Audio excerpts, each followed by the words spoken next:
Skills యూనివర్సిటీలో 2 months back vice chancellor గారు announce చేసిండ్రు. 1000 మందికి ట్రైనింగ్ ఇస్తే 1000 మందికి ఉద్యోగం వచ్చింది. బోధ్ ఆదిలాబాదులో ఏటీసీలో ట్రైనింగ్ పోయిన అందరికీ టాటా కంపెనీలోనే ఉద్యోగం వచ్చింది.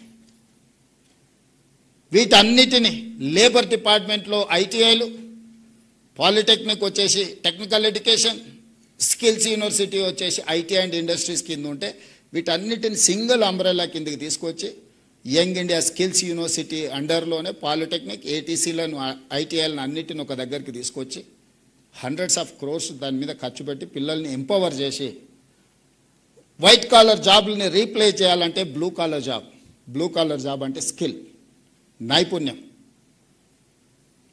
విద్య నైపుణ్యం కాదు. Language is not knowledge. Language అనేది ఒక కమ్యూనికేట్ చేయడానికి. అమెరికాలో బిచ్చమెత్తుకునేటోడు కూడా ఇంగ్లీష్లో మాట్లాడతాడు. చైనాలో ఇంగ్లీష్ వచ్చిన వాళ్ళు 10% కూడా వెళ్ళరు. జర్మన్లో కూడా hardly 10%. You go and see South Korea. మరి చైనా, జర్మన్, సౌత్ కొరియా ప్రపంచాన్ని ఎట్లా శాసిస్తుంది ఇంగ్లీష్ రాకపోతే?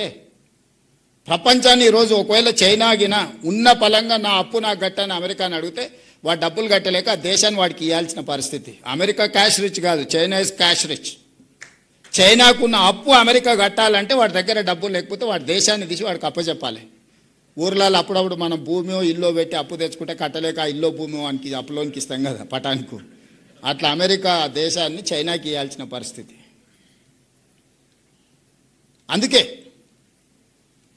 ఎవరు ఏది మాట్లాడినా, ఎవరు ఏం చెప్పినా 25 సంవత్సరాలు మనం అమెరికా వైపు చూసినాం. చాలా నేర్చుకున్నాం, చాలా సంపాదించినాం, చాలా గుర్తింపు వచ్చింది. ఇక అమెరికా అనేది మనకు అంత గొప్ప అవకాశాలు ఇచ్చే దేశం కాదు. ఇప్పుడు మనం ఫోకస్ షిఫ్ట్ చేయాల్సిన జర్మనీ మీద, జపాన్ మీద, సౌత్ కొరియా మీద, సింగపూర్ మీద, చైనా మీద. ఈరోజు కోట్లాది ఉద్యోగాలు, ఉపాధి అవకాశాలు ఆ దేశాలలో ఉన్నాయి. మనం జర్మనీ నేర్చుకోలే, జపనీస్ లాంగ్వేజ్ నేర్చుకోలే, కొరియన్ లాంగ్వేజ్ నేర్చుకోలేదు. ఈ లాంగ్వేజ్ కొంచెం కొంచెం వచ్చినా మనకు సాంకేతిక నైపుణ్యం ఉంటే లక్షలాది రూపాయల జీతం ఇచ్చి మనల్ని ఈరోజు ఉద్యోగం ఇవ్వడానికి ఆ దేశాలు మన కోసం ఎదురు చూస్తున్నాయి. అందుకే ఈరోజు నర్సరీ నుంచి 12th వరకు ఎడ్యుకేషన్లో లాంగ్వేజ్ ఉండొచ్చు, నాలెడ్జ్ ఉండొచ్చు. కేశవరావు గారి క్లాస్ రూమ్లో నిర్బంధ విద్య కాదు, వాడికి అవగాహన, వాడికి తెలివి, వానికి విషయ పరిజ్ఞానం ఉండాలని. 12th తర్వాత స్కిల్ వైపు షిఫ్ట్ చేయాలనేది నా ఉద్దేశం. అప్ టు 12th వరకు ప్రపంచం పట్ల సంపూర్ణమైన అవగాహన ఉండాలి. ఈ సంపూర్ణమైన అవగాహన ఇచ్చే టూలే మీరు ఇవ్వకుంటే అది జరగదు. ఈరోజు ప్రైవేట్లో 11,000 పాఠశాలలు ఉంటే 33 లక్షల మంది స్టూడెంట్స్ ఉన్నారు. ప్రభుత్వంలో 27,000 పాఠశాలలు ఉంటే మన దగ్గర 27 లక్షల మంది స్టూడెంట్స్ ఉన్నారు.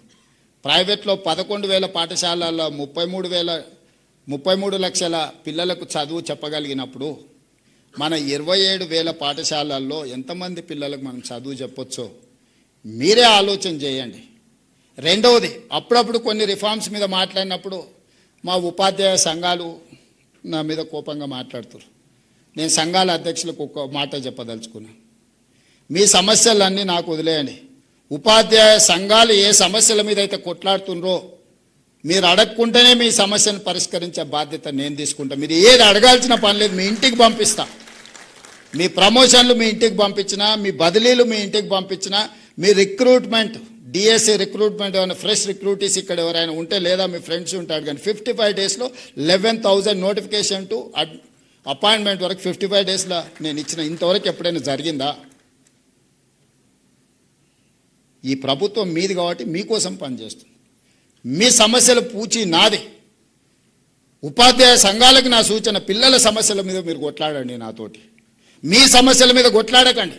మీకు కంఫర్ట్ ఉంది, కంఫర్ట్ లేకపోతే ఏదైనా కావాలంటే నేను ఇస్తా.